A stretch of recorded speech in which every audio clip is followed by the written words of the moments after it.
Birdsong. Of the more than 10,000 different species of birds, nearly half are classified as songbirds. They certainly live up to their name. They may sing to attract a mate, or to defend their territory. Before sunrise, many songbirds join in a robust display of singing, known as the dawn chorus. From the delicate tones of the musician wren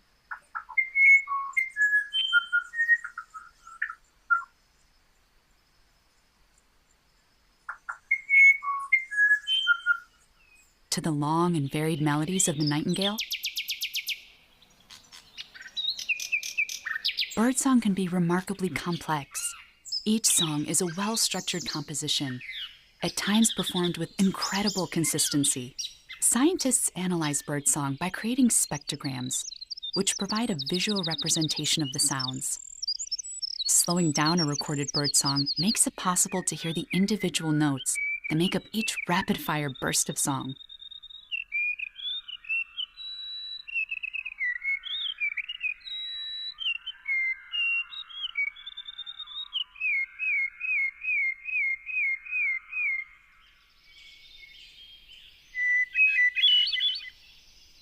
Birds sing using a vocal organ found nowhere else in the animal kingdom, the syrinx.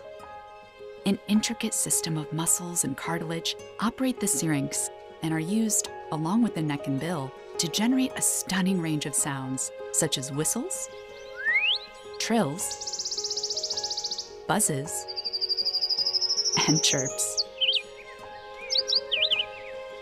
Unlike the voice box in humans and in some animals, which has a single chamber for producing sound, the syrinx has two separate chambers that work independently. Using these chambers, some birds, such as the wood thrush, can produce two different notes at the same time, essentially singing a duet all on their own. All of this complex vocal equipment requires a brain that can control it. And the songbird brain is made for singing, with circuitry for controlling the syrinx and the respiratory system, and another circuit dedicated to learning songs. That's important because all songbirds that have been studied learn songs over time. Primarily during their first few weeks of life, they memorize the songs unique to their species and neighborhood. As they get older, they practice until their rendition matches the one they've learned from other birds. Some birds learn not just one song, but a whole repertoire.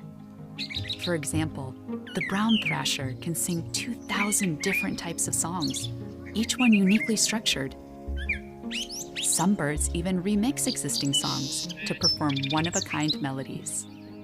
This ability to improvise completely new songs is just one aspect of birdsong that scientists are still striving to understand. The next time you hear a bird welcome the day with song, ask yourself, did the complex vocal organ and singing ability of songbirds evolve? Or was it designed?